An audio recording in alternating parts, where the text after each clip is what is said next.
Bismillahirrahmanirrahim. Assalamualaikum warahmatullahi wabarakatuh.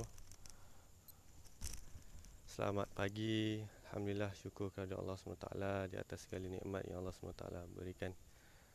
Alhamdulillah Rabbil alamin wa bihi nasta'in ala umuri dunia wa din, wassalatu wassalamu ala ashrafil anbiya wal mursalin wa ala alihi wa ashabihi wa barik wassalim.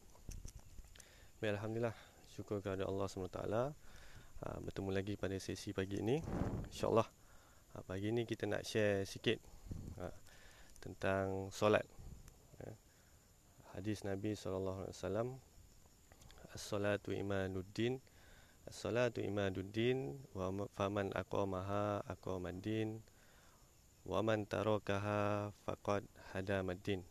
Maksudnya, solat itu tiang agama. Barang siapa yang mendirikannya, maka dia mendirikan agama. Barang siapa meninggalkannya, maka dia meruntuhkan agama. Baik, fahamlah kita bahawa hadis Nabi SAW tu bermaksud solat tu tiang. Kalau kita buat rumah tak ada tiang, mana mungkin boleh berdiri dinding dan atapnya, kan? Jadi kedudukan tiang tu sangat penting.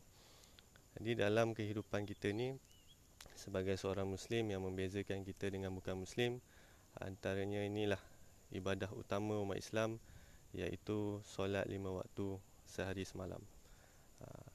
Rukun Islam yang kedua, yang pertama mengucap 2 kalimah syahadah. Kita pun faham, pertama sekali perkara pokok adalah akidahnya, mentauhidkan Allah dan mengikuti Nabi SAW. Dalam lafaz syahadatain tu, kita kena bersaksi, kita kena mengakui bahawa Allah dan Rasul. Okey. Kemudian solat 5 waktu sehari semalam. Jadi dalam urusan solat 5 waktu sehari semalam ni, semua rata-rata kita umat Islam tahu atas kewajipan solat ni.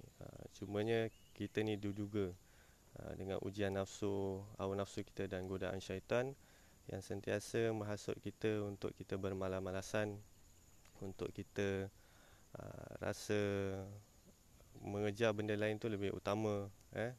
Kadang-kadang kita melewat-lewatkan solat. Kadang-kadang ada di antara kita yang meninggalkan solat. Malang sekali lah kalau kita sebagai umat Islam, dengan 24 jam yang Allah SWT berikan dalam kehidupan kita, cuma kalau kita peruntukkan paling-paling pun 5 minit setiap daripada solat tu, setiap fardu tu 5 minit kita peruntukkan untuk solat. Kalau kita kali 5 waktu pun baru 25 minit dalam masa 24 jam. Itu pun kadang-kadang kita sebagai manusia bermalas-malas, berkira-kira dengan Allah Subhanahu Wa Taala. Solat ni menunjukkan tanda syukur, tanda kita ni sebagai seorang hamba perlukan kepada Allah Subhanahu Wa Taala setiap hari. Kita perlu menyembah Tuhan yang memberikan kita segala-galanya, Tuhan yang memberikan nikmat segala-galanya, nikmat hidup, nikmat kesihatan, dan Allah pilih kita atas dunia ni untuk jadi khalifah. Allah pilih kita juga untuk jadi umat baginda Nabi SAW, pilih kita lahir ke atas dunia ni. Jadi bila kita bersolat, umpama kita bertemu dengan Allah SWT, kita mengadu kepada Allah SWT, kita minta ampun kepada Allah SWT atas kesilapan kita setiap masa yang kita lakukan kesilapan ni. Kemudian kita bercinta, seolah-olah kita ni bersembang dengan Allah SWT dalam solat. Sepatutnya solat ini menjadikan kita rehat di dalamnya. Nabi SAW berehat dengan solat, tetapi kita ni sikit-sikit nak rehat, kan, kata asatizah. Solat ni sebenarnya bagi seseorang tu dia akan jadi ringan kalau dia ambil berat tentang solat tu, tapi dia akan jadi berat kalau dia ambil ringan. Dia akan berat, solat itu berat bagi orang yang ambil ringan, dan dia akan jadi mudah, ringan bagi orang yang ambil berat. Begitulah umpamanya.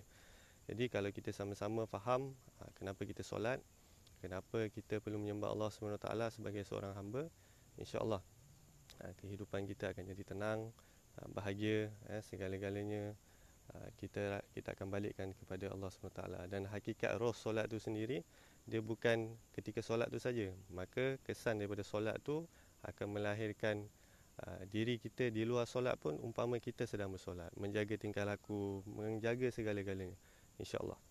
Wallahu alam. Insya-Allah mudah-mudahan ada manfaat. Jangan lupa fikir yang baik, cakap yang baik, buat yang baik, insya-Allah semuanya baik-baik.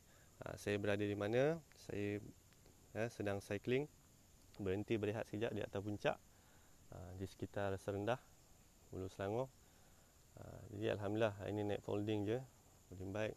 Track ni selalu orang naik untuk hiking, untuk mountain bike.